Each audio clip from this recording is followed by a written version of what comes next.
sa House of D, importante po sa amin na malaman ng bawat Pilipino kung ano nga ba ang mga benepisyong makukuha nila sa mga social services ng gobyerno. Kaya naisipan po namin gumawa ng series tungkol dyan. So, i-cover natin yung SSS, pag-ibig, lahat yan, GSIS, lahat ng pwede nating makuhang benepisyo sa gobyerno. Pero sa panahon ngayon, importante po ang kalusugan. Di ba nga sabi nila, health is wealth. So ngayong araw pong ito, kikilatisin natin at hihimay-himayin natin kung ano nga ba ang mga benepisyo na kukuha sa kaakibat ng gobyerno para sa ating kalusugan. Yun ang tinatawag na PhilHealth. Madalas kapag napag-uusapan ng PhilHealth, ang naiisip natin ay kapag may nagkakasakit lamang. Pero alamin nga natin, ano nga ba ang sakop nito at ano nga ba ang mga benepisyo bilang miyembro. At higit sa lahat, gusto natin malaman kung paano ito nakakatulong sa totoong buhay ng Pilipino, mula bata hanggang senior citizen. Yan, tama ka, Mark. Kaya ngayong araw na to, kasama po natin ang mga eksperto at bigating tao ng PhilHealth. Kasama po natin ang Vice President ng Regional Office ng PhilHealth sa NCR at sa Rizal, si Dr. Bernadette C. Lico. Welcome to the show, ma'am. Thank you very much at pinuunlakan niyo po kami. At syempre kasama po ni Dr. Bernadette Lico, ang ating Public Affairs Unit Head naman ng Regional Office ng PhilHealth sa NCR at sa Rizal, si Mr. Raymond Edwin Acoba. Welcome to the show, sir. Good morning. Magandang araw. Maraming salamat. Alam ko medyo malayo to pero pumunta pa rin kayo. Salamat po.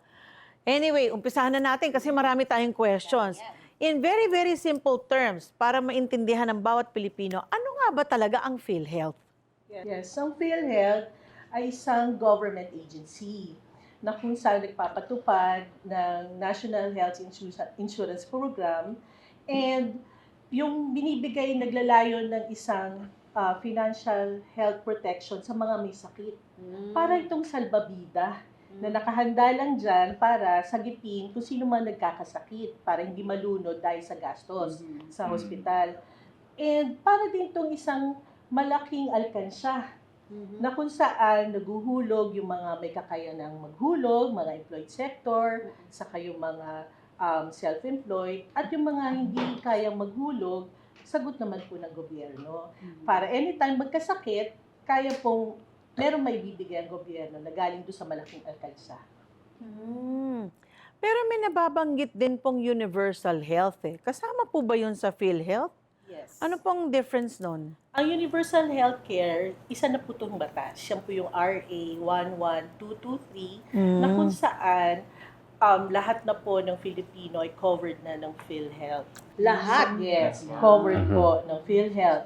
So, ano po tayo, wala na pong dapat alinlangan, tatanggalin na po natin yung alinlangan na ang mga mayayaman lang ang pwedeng ma-ospital. Tatanggalin So, kahit na po na hindi ka binibigyan ng statutories ng opisina mo, pwede ka na maging member ng Yes, Universal ano po, covered ka ho ng PhilHealth. Tapos, tatanggalin na po natin ng notion na nagsasabing, yung mga na-hospital, yun lang po ang takot sila ma-hospital because magagastos, di ba po? And ngayon, kailangan po, wala na pong mamamatay na hindi makakita ng doktor. Yun ang intention ng universal healthcare. Easy access of care. Kailangan lang ho, magkaroon tayo ng PhilHealth identification number para makover kayo ng PhilHealth. Mark, member ka ba ng PhilHealth? Opo, ma. Sure? Lalo nung naglalaro pa ako sa PBA. So Member covered po. kayo kaagad ng Covered PhilHealth. po. Kasi kailangan po namin yun eh. Kailangan po sa bawat mga manlalaro yun. Ikaw, Danica, member ka ba ng Yes, I'm PhilHealth? a member. Pero ang maganda, sabi ni Doc, hindi mo na nga kailangan na lahat na tayo pwede nang maka-avail. Di ba nga kahit nasa kasambahay law, di ba? Kahit na mga kasambahay, kailangan may statutory sila. Pero paano ba maging member ng PhilHealth? How? So, tulad ng sinabi kanina ni Doc Badet, that all Filipinos shall be covered under the Universal Healthcare Law, ang layunin naman natin ngayon is paalam natin kung anong programa sila sasali. So, meron tayong dalawang program. It's direct and indirect contributor. So, yung direct, sila yung may capacity to pay o may kakayahan Yung na mga office maghulog ng people, sariling premium may mga contribution. sweldo. Yes, so yung mga employed sector, tulad na nabanggit niya Miss D, syempre yung employer, meron kasing labor law, and tulad ng SSS, pag-ibig, dapat i-enroll nila. Ganun din sa Alam PhilHealth. ko yan, laki nga Opo. ng gastos namin sa contribution nila eh. So, yung contribution naman, depende naman yan sa monthly income ng isang employee. So ganun ang computation. Magkano ba more or less? Okay. When it comes to the premium contribution, malinaw naman yan sa ilalim ng Universal Healthcare Law. It's 5% of your monthly income. 5%. So 5% po of your monthly income. Pero meron siyang income floor, meron siyang income ceiling. So, if yung income floor natin, if you're earning 10,000 Meaning or pinakamababa. pinakamababa, if you're earning 10,000 or below, yun po yung income floor, it's 10,000. So 5% of 10,000, that is 500 pesos. Pero kung employed ka, hati kayo ng inyong employer. So 500 divided by 2, 50% to be shouldered by the employer, so that's 250. And another 250 to be shouldered by the employee himself. Let's go naman sa income ceiling.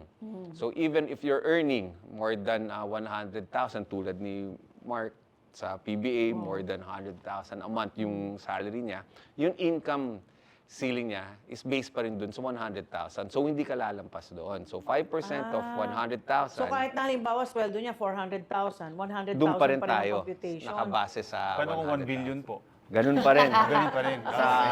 Doon ka lang sa income Oo nga, no. ceiling. Alam mo, parang kaming mga artista, hindi kami tinatanong kung may PhilHealth.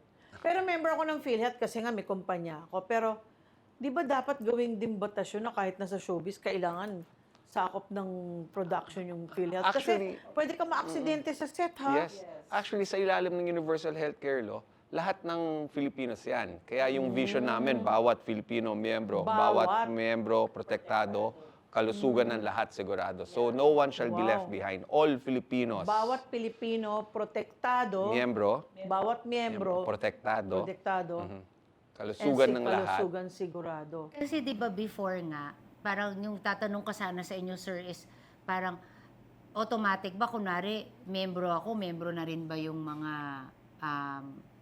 yung mga anak ko, yung ganyan.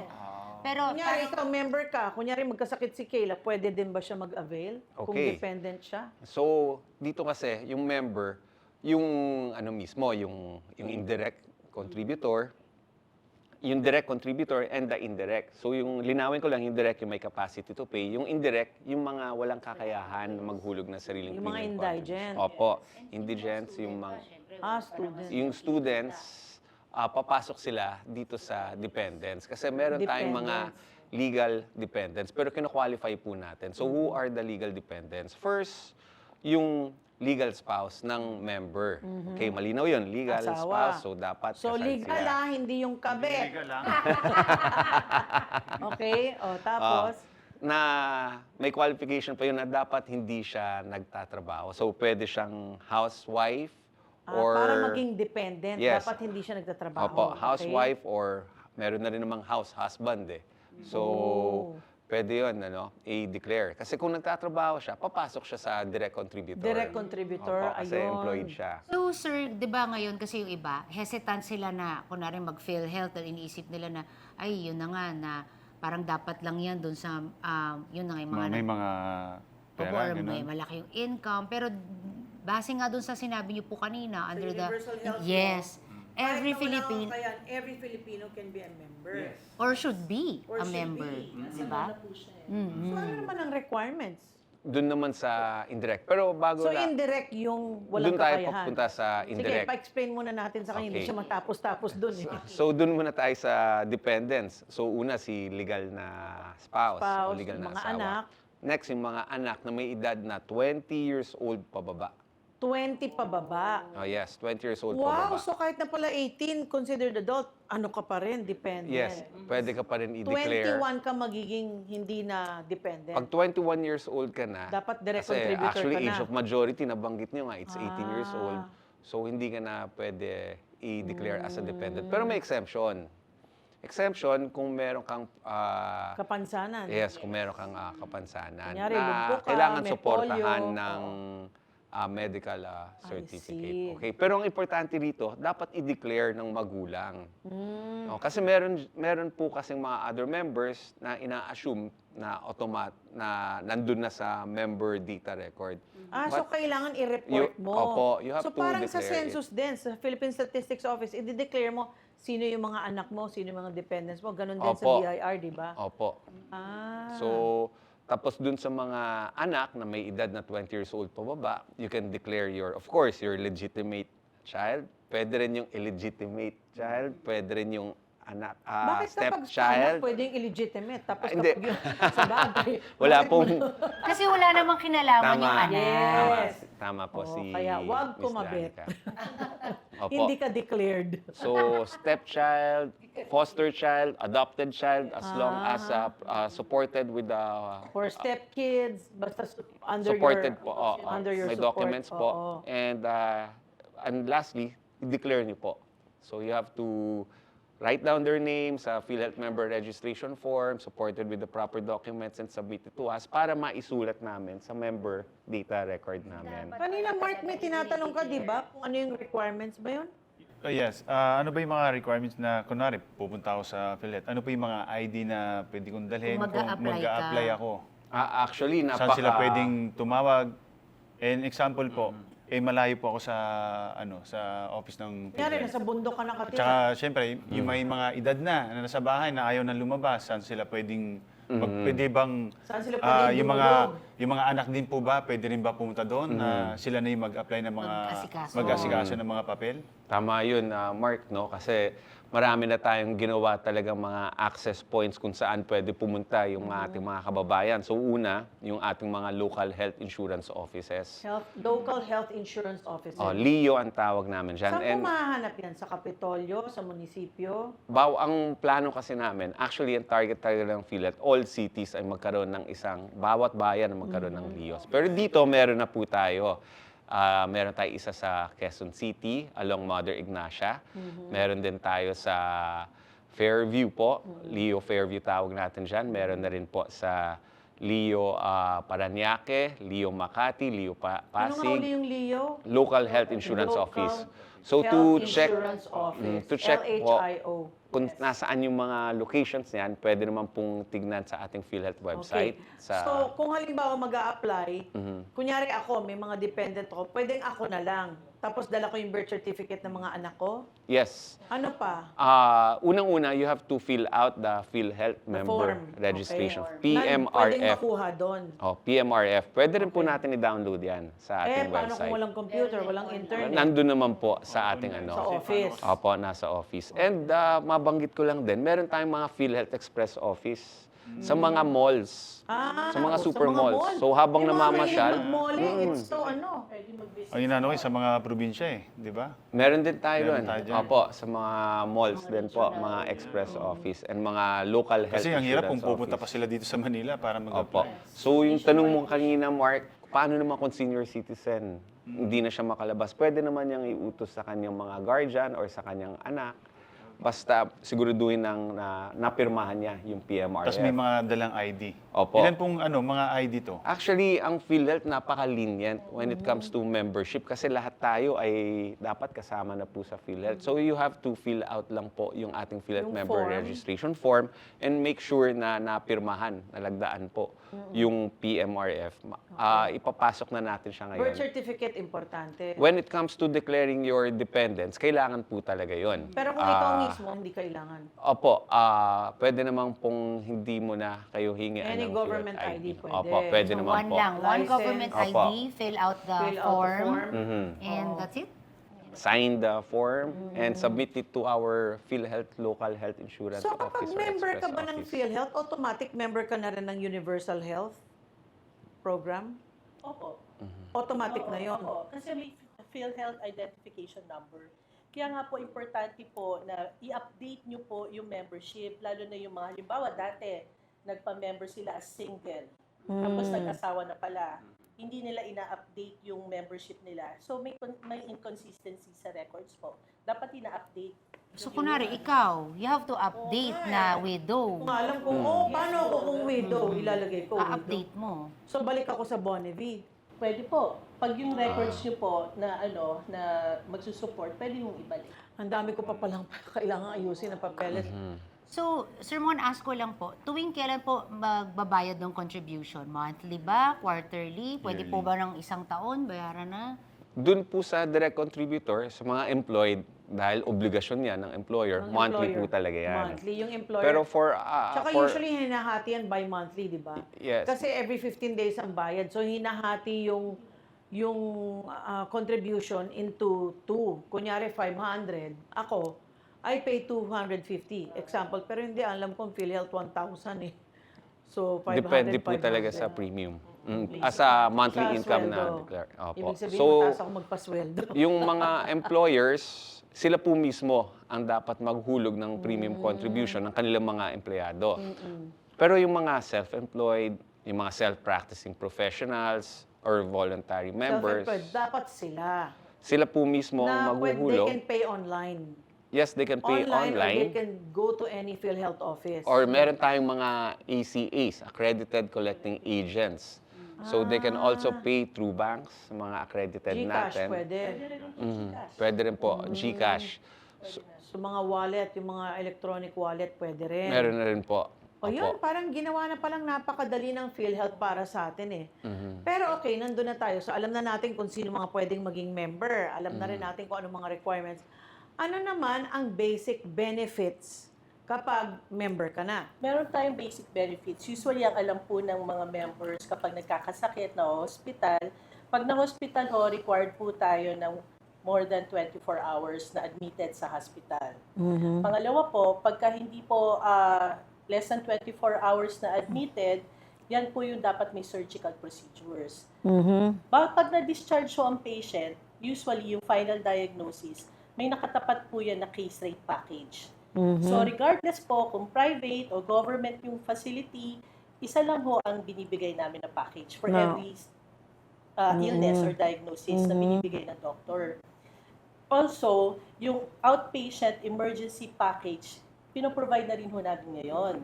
So, halimbawa, ang pasyente nasa ER lang po. Hindi siya Outpatient. na-admit. Oo. Less than 24 hours. Kunyari, nabundol Uwi na. lang siya. Nabundol siya ng truck, pero hindi naman na-admit. Okay. Okay na siya. Na-stabilize na po siya. Uwi na siya.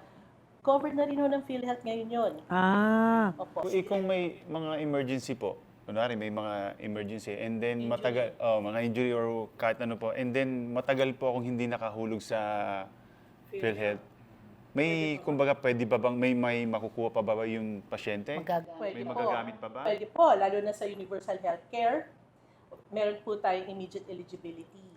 So, hindi na po required. Kahit isang taon po na kunwari hindi po ako nakapaghulog na isang taon. Yeah, alam mo, Mark, kasi may mga kilala ko na hindi na nakapaghulog nung nagpandemya.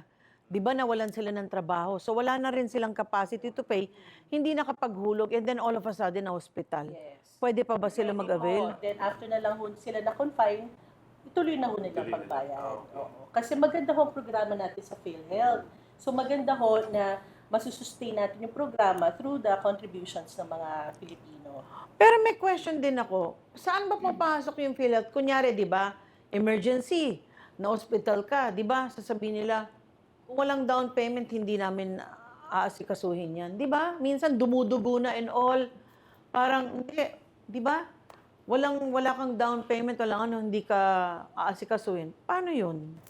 Sa totoo lang po, pagka kailangan ma-confine o kailangan na ma-admit yung pasyente, dapat hindi ho nagbibigay. Kumbaga ng- wala nang ano, Kasi wala na nang... meron ho talagang PhilHealth na benefit regardless kung may down payment o hindi. Binibigay ho namin talaga yun. Bago yan sa PhilHealth. Bago lang yan o dati na? Ever since po. Ever since. Hindi ho kasi kasama O so sa paano yung mga nare-reject? Kasi naka-experience ako niyan, kasabay ko. Tapos hindi siya ginamot kasi walang pang down payment. 'Di ba? So hindi pala pwede. Ngayon, nabanggit na rin natin yung na-hospital. Question, kasi 'di ba nung na-hospital yung husband ko, ang laki na ng bayad niya kasi government employee siya, 'di ba? Ilang years na siya nagko-contribute. Bakit ang liit lang ng nakuha sa PhilHealth? Opo. Sobrang liit. How do they compute ba? Yes. Bale, sa final diagnosis po na binibigay ng attending physician, dun po nagbe-base yung computation ng case rate package ng pasyente. Usually, sa pag-medical management lang ho at walang surgery na ginawa sa hospital, ah, 70% po nasa facility, do sa case rate.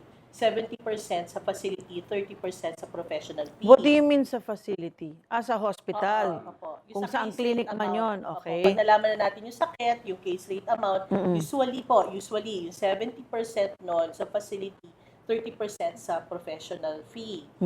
So kasama yung mga fee ng doktor. Opo. Okay. Tapos kapag ka may surgical procedure naman, 60-40 naman ang computation. 60 sa facility, 40 sa... surgeon.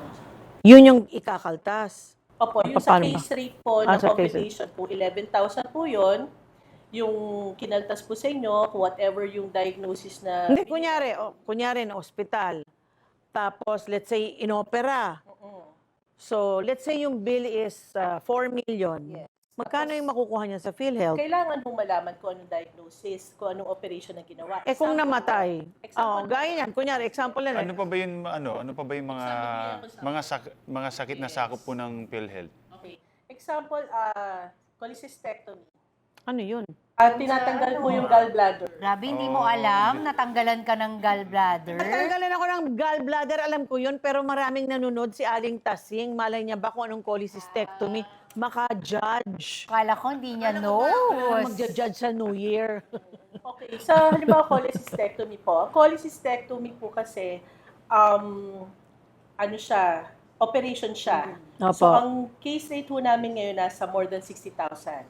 Take note po, dati po, before 2024, nasa 32,000 lang siya. Nag-increase na po kami. Magandang balita po yun. 2024, nag-increase kami ng 30%, and then 2025, 50% above the 30% pa. So ngayon, Hindi, ang laki na. 60,000 na siya. O nung tinanggalan ka ba ng gallbladder, nakakuha ka sa PhilHealth? I think so.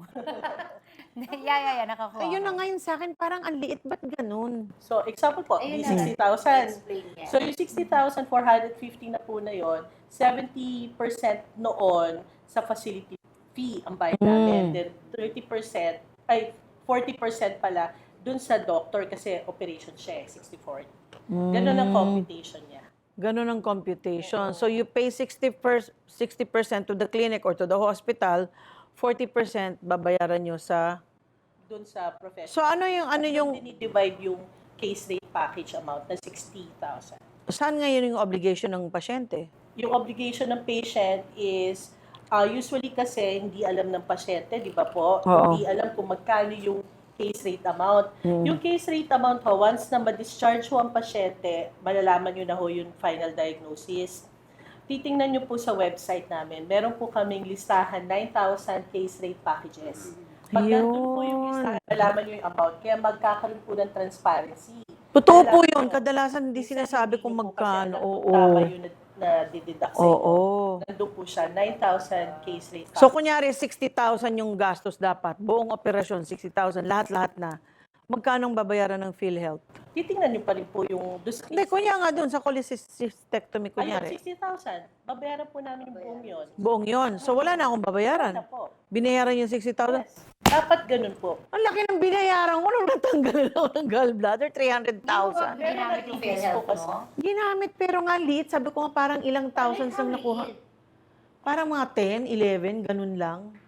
Ang liit-liit yung nakukuha. Sabi ko, ang tagal ko nang nagbabayad ng PhilHealth, ito lang nakuha ko. Pag mga ganyan po, saan po pwedeng ireklamo yung mga ganyan? Pwedeng ireklamo po yun gano'n? Pag nakita nyo na po na mali yung deduction po ninyo, pwede nyo pong isulat sa amin for inquiry, bakit po ganito yung na-deduct sa inyo. And also, meron po kami mga PhilHealth employees na nakadeploy sa mga selected hospitals, government, sa mga tertiary.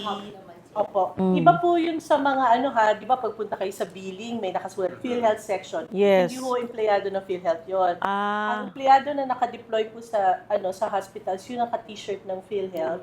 P-Cares ang tawag po namin. PhilHealth, Customer, Assistance, Relations, Empowerment Staff. Yun.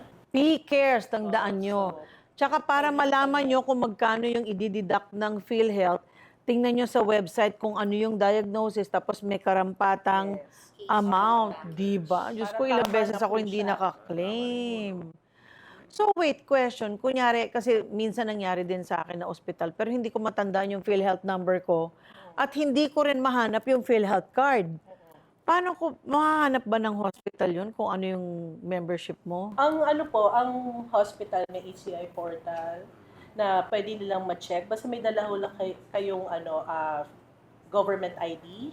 Ah, Oo, tapos check nila yung name, mm-mm. tapos mahanap na po nila doon. So kahit na nakalimutan mo, they can look for it. Yes. Parang easier na ngayon. Oo, mas na madali na nakikita ngayon, na ano? nila ngayon. Kasi computerized na. Thank you naman na mas maganda. Pero isang magandang balita rin po, naka-partner na ho tayo sa PhilSys po. Pag meron ho kayo existing na PhilSys, yung national ID, meron tayong PhilHealth Check Utility. Pero sa mo na, So, sa tapos, cellphone po, online lang po kayo, pcu.philhealth.gov.ph. Then, makikita doon, nakameri na po yung national ID doon sa PhilHealth number. Makikita, lalabas po. Mag-fill up, kasi kung nawala ho yung ID nyo or hindi nyo pa natanggap, baka lumabas po din. Sa e-gov Kaya mo pala- na hindi nyo din-download. Uy, dinownload ko na yung e-gov, di ba? Ikaw ba nag-download sa phone ko? Si Christine. Kaya nga sabi nila doon, ma'am, tingnan nyo na lang sa online, may ID na kayo doon. Wala nga lang PVC. Ayun, baka doon. Di ba nakakaloka? PhilHealth Check Utility po. Ano yung may question ka? Hindi. Kunwari daw, the kunwari person. the person. Tapos na, kunwari, nanay or tatay, namatay po. Pwede, yung PhilHealth niya pa, pwede bong ituloy ng mga anak? Pwede ba? Okay. So yung parang may succession o ita-transfer. Oo, kasi halimbawa, yung Opo. asawa ko, laki ng contribution niya, magkano lang nakuha Opo. niya. Actually, yung PhilHealth benefits kasi, it's for the member himself lang. And So, dependent. non-transferable. So, Opo. kapag namatay ka, Ah, end na rin ang ano mo. pero may cases kasi sa indirect contributor. Kasi yung Eh, yung indirect, dependents mo, pwede pa. yung mga indigents. Kasi may effectivity yan eh. So halimbawa, yung primary o yung principal member, namatay siya, yung mga dependents niya, makikinabang pa rin dun as to the effectivity date ng member na nag-pass away po.